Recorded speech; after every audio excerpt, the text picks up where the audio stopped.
For over 5 decades, Diane Keaton has been the heartbeat of American cinema. The quirky, brilliant, unpredictable force who could make you laugh, cry, and question your own heart all in a single scene.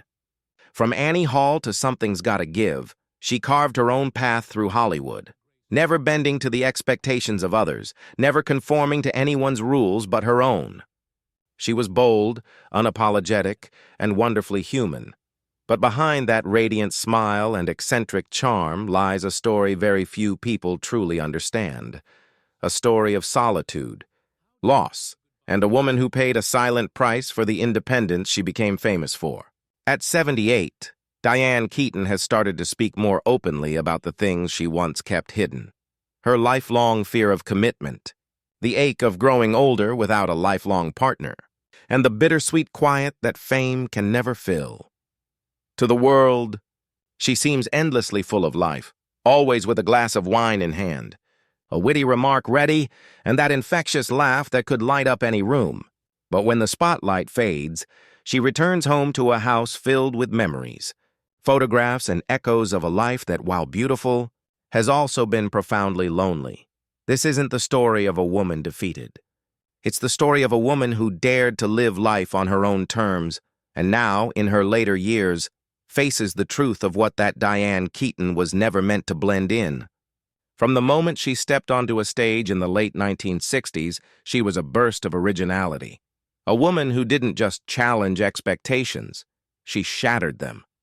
While Hollywood was filled with glamour, glitter, and the constant demand to conform, Diane arrived wearing men's suits, oversized hats, and an energy that felt both rebellious and refreshingly authentic.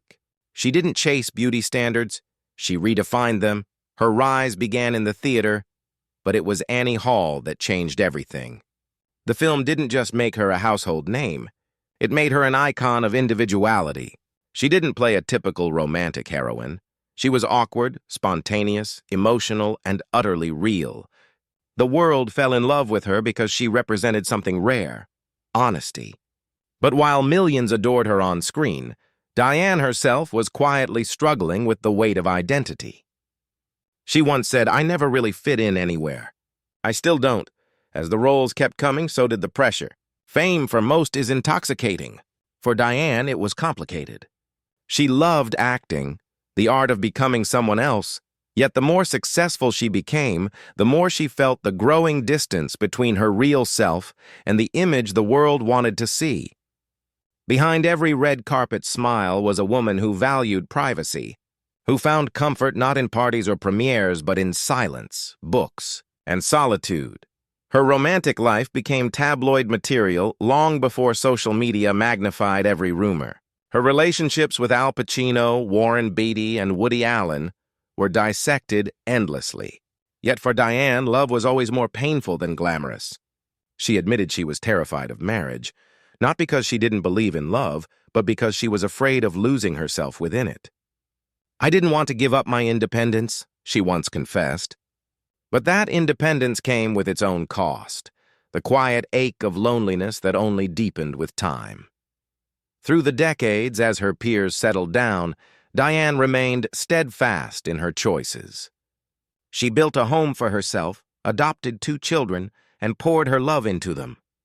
Motherhood became her sanctuary, the one role she didn't have to audition for. Yet even then, the whispers never stopped. People asked why she never married, as if her life's worth depended on it.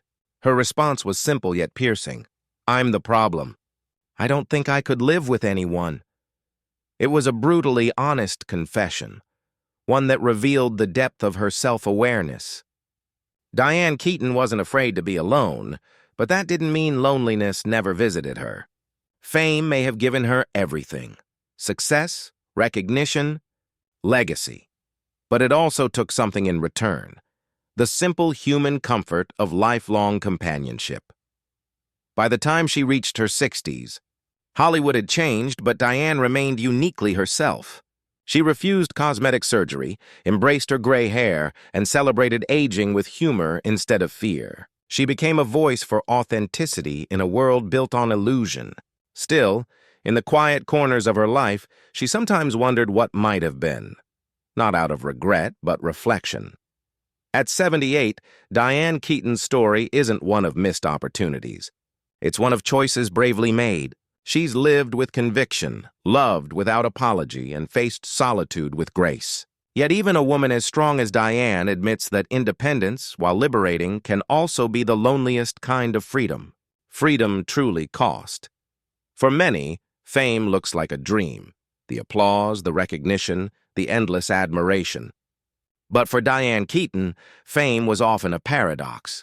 It gave her everything she had ever wanted, and at the same time, quietly took away what she needed most.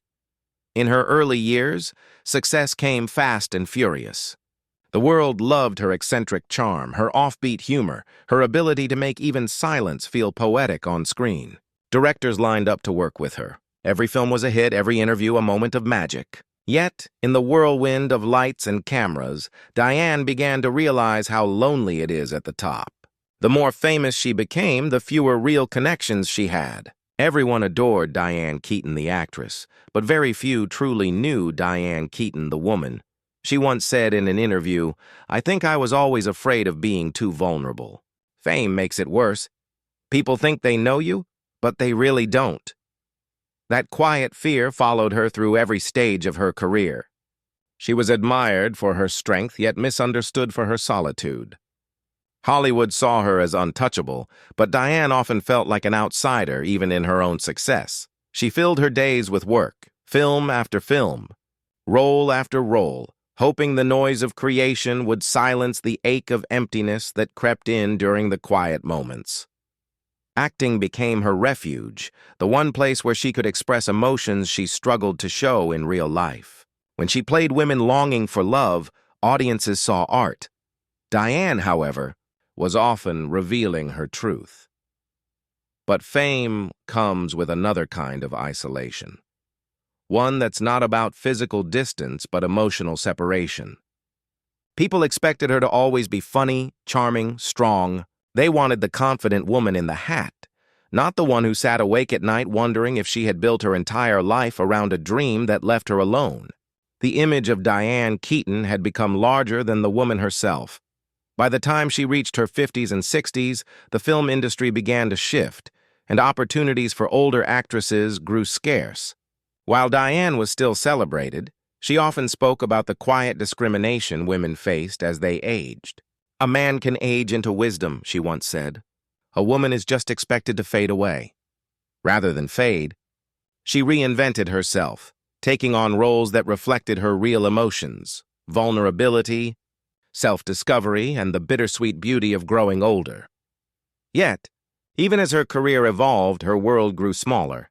She devoted much of her energy to her children, Dexter and Duke, and to her work as a writer and photographer.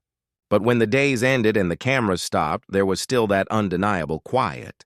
Friends described her as someone who would host lively dinner parties, fill her home with laughter, then sit alone in her garden afterward, looking at the stars, content. But distant fame had given Diane Keaton everything she thought she wanted: admiration, artistic freedom, and respect. But it had also demanded an emotional price, one she paid in moments of loneliness and reflection. She wasn't bitter about it, though. In her words, "You can't have it all, and that's okay. I chose my life, and I stand by it." Still, when she speaks about love now, her voice softens. She admits she sometimes wonders what it would have felt like to grow old beside someone. That honesty, raw, unguarded human, is what makes her story so heartbreakingly beautiful. Because even in solitude, Diane Keaton remains a woman of grace, courage, and truth. For much of her life, Diane Keaton's name was linked to some of the most powerful men in Hollywood: Woody Allen, Al Pacino, and Warren Beatty. Each relationship was unique, full of passion and promise, but in the end, all of them ended in silence. To the outside world, she appeared untouchable, the woman who could walk away from anyone and still shine brighter than ever. Yet deep down, Diane has admitted that those loves left marks that never completely faded. Her connection with Woody Allen began early in her career. They met while performing on Broadway, and their chemistry was undeniable. Annie Hall wasn't just a film. It was a reflection of their real relationship, its humor, its tenderness, and its eventual unraveling. Even after they separated, Diane defended him through decades of controversy, not out of denial, but out of loyalty. She once said, "He gave me my career. I can't hate him." It was a rare window into her heart, forgiving, loyal, but also burdened by the memories of what could have been. Then came Al Pacino, the fiery opposite of Woody's calm intellect. Their relationship was passionate but turbulent, two intense spirits constantly clashing and reconnecting. Diane adored him deeply, even confessing later that he was the love of her life. "I wanted him to marry me," she admitted, but he wasn't ready. When Al finally chose solitude over commitment, Diane walked away. Behind her poised smile, she carried the heartbreak of a woman who gave everything and got silence in return. Years later, she said quietly, "I don't think I ever really got over him." Her brief romance with Warren Beatty was a different kind of love, more friendship than flame. Warren admired her intelligence and independence, but Diane knew herself too well to get lost in his world. "He was brilliant," she recalled, "but not for me." Each relationship taught her something new about herself, yet each also reinforced her deepest fear, that she wasn't meant to be part of a pair. As time moved on, Diane watched her friends marry, divorce, remarry. Their lives tangled and retangled, while hers remained a singular path. She often joked about it, turning solitude into humor, but behind the laughter was truth. "I've never been anyone's wife," she said in an interview. And sometimes that's a little sad. Still, she never let sadness define her. Instead, she channeled her longing into art. Her performances in films like Something's Gotta Give and The First Wives Club carried emotional honesty because they were grounded in real experience. When she played women who longed for love but feared vulnerability, she wasn't acting. She was revealing herself piece by piece.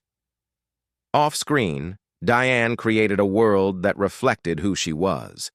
Her home became her sanctuary, filled with books, artwork, vintage furniture, and photographs. Every corner of her house tells a story. Every frame captures a memory. She once said, "I don't need a husband. I have architecture." But even those words, half serious and half shield, spoke to the reality of her heart, that sometimes building walls was easier than risking love again. In her 70s, she began to open up about the trade-offs she'd made. "I was afraid of rejection," she confessed. "Afraid that if someone really knew me, they wouldn't stay." That vulnerability, that quiet admission, revealed the truth behind the confidence. Diane Keaton, the fearless icon, still longed to be seen and loved for who she truly was.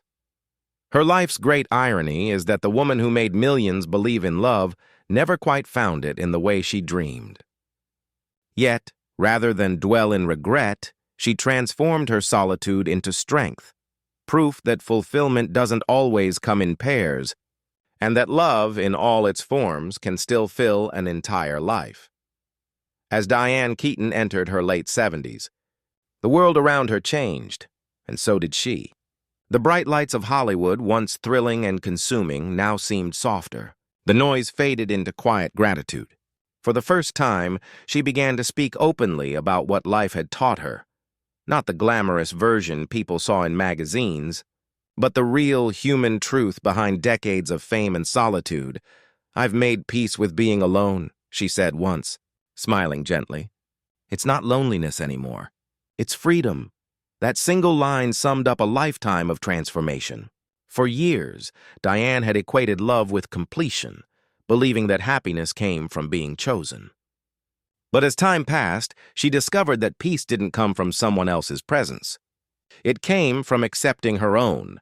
Her mornings now begin differently. No rushing to sets, no rehearsals or press tours. Instead, she walks through her Los Angeles garden with her dogs, coffee in hand, letting the stillness of nature fill the spaces fame once occupied. It's a far cry from the frenzy of movie premieres and photo shoots, but in that quiet, she's found what stardom could never give her: serenity. Her children, Dexter and Duke, have become the center of her universe. She adopted them as a single mother, proving that family doesn't have to follow the rules. "They saved me," she admits. "I think if I hadn't had them, I would have lost touch with what really matters. Her relationship with them is genuine, grounded, and full of laughter, the kind of love she spent years seeking elsewhere. Despite her contentment, Diane still reflects on the cost of her success. Hollywood, as she's often said, is both a gift and a trap. It celebrates youth, beauty, and reinvention, but it can quietly erase those who no longer fit its mold. You can't fight time, she mused in a recent interview. You just have to make friends with it. Instead of retreating, she turned her later years into a new chapter of creativity, writing books, curating art projects, and even experimenting with photography. Every project became a reflection of her ongoing conversation with herself. Who am I now? What does happiness mean when the applause fades? She also became a quiet advocate for self-acceptance, particularly for women aging in an industry obsessed with perfection. It's ridiculous to pretend you're 30 forever, she laughed. The wrinkles tell the story, and I like my story. That fearless honesty made her a role model not just for aspiring actors, but for anyone struggling to embrace imperfection. Even now, she remains deeply introspective, not bitter, not regretful, but profoundly aware. She knows her path was unconventional, her choices often misunderstood. Yet she sees beauty in that too. I wasn't meant to live someone else's idea of a perfect life, she once said. I lived mine exactly as it came. When fans see her today, they see a woman who has aged with elegance, humor, and courage, someone who has turned solitude into art and heartbreak into wisdom. Her laughter still carries that same mischievous spark that once captivated audiences. But it's softer now, filled with knowing rather than yearning. As she reflects on her journey, Diane doesn't see tragedy. She sees triumph in survival. Love didn't come in the way I expected, she said. But it came, through my children, my friends, my work, and myself. And perhaps that's the ultimate truth of Diane Keaton's life. She didn't end up alone. She ended up whole. Now, at 78, she stands as one of Hollywood's most enduring figures, not because she lived perfectly, but because she lived truthfully. Her story isn't just about fame or heartbreak. It's about the courage to face oneself and still choose joy. When the credits roll on her life's movie, it won't be the applause that defines her legacy. It will be the quiet dignity of a woman who learned that even in solitude, love, in its purest form, was always there, waiting within her all along.